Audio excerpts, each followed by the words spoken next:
এই, তুমি কবে আমাকে তোমার বাবা মায়ের কাছে নিয়ে যাবে বলো তো? আমার আর ভালো লাগছে না এইভাবে লিভ ইনে থাকতে। প্লিজ, বিয়েটা করো এবার। আরে বাবা, বলেছি তো সময় হলে ঠিক নিয়ে যাব। কেন শুধু শুধু রাগ করছো বেবি? নিয়ে যাব নিয়ে যাব তো বলেই আসছো সেই 1 বছর থেকে, নিয়ে তো আর যাচ্ছ না। 2 বছরের বেশি হয়ে গেল আমরা রিলেশনে আছি, কিন্তু এখনো পর্যন্ত একবারও তোমার সময় হলো না আমাকে তোমার বাবা মায়ের সামনে নিয়ে যাওয়ার বা আমাদের বিয়ের কথা বাড়িতে বলার। কুল বেবি, কুল। আচ্ছা, সামনে হয়তো আমার প্রমোশন হবে। প্রমোশনটা হয়ে যাক, তারপর আমি আমার বাড়িতে আমাদের বিয়ের কথাটা বলবো। কেমন? ঠিক তো? আর যদি কোনো বাহানা করো তাহলে দেখো কি করি তোমায়। না না, আর কোনো বাহানা দেব না। কিন্তু আমি একটা জিনিস বুঝতে পারছি না, বিয়ে করলেও তো সেই তোমাকে আমার সাথেই থাকতে হবে, ঠিক এখন যেমন আছো।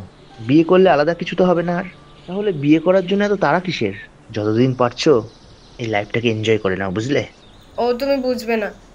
লিভিনে থাকা আর বিয়ে করা, বাড়িতে বউয়ের সম্মানে থাকা, দুটোর মধ্যে অনেক তফাৎ আছে, বুঝলে?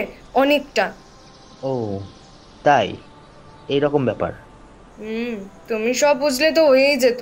বোঝো না তো, ওটাই তো সমস্যা। কি কি কি? আমি বুঝি না।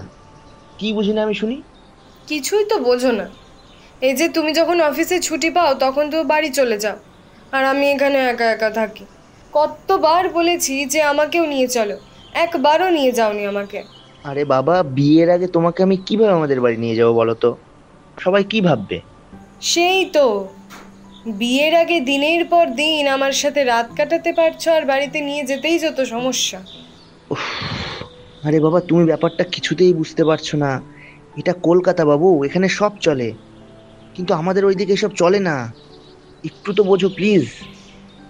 পাড়া প্রতিবেশীরা অনেক কথা বলবে যদি তোমাকে আমি বিয়ের আগে ওখানে নিয়ে যাই। বেশ, ভালো। তুমি থাকো তোমার পাড়া পড়শিদের নিয়েই। আমাকে আর তোমার বিয়েও করতে হবে না, আর আমাকে তোমার বাড়িও নিয়ে যেতে হবে না। থাকো তুমি ওইভাবেই।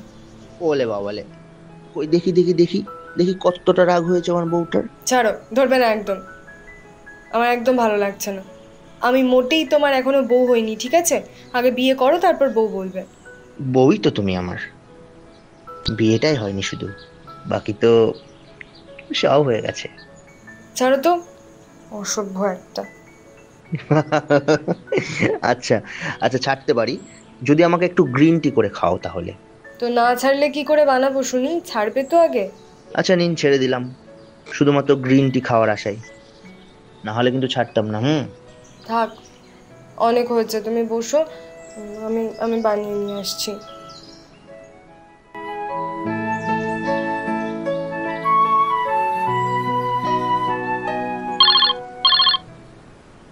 হ্যালো শঙ্খ, কখন আসছো?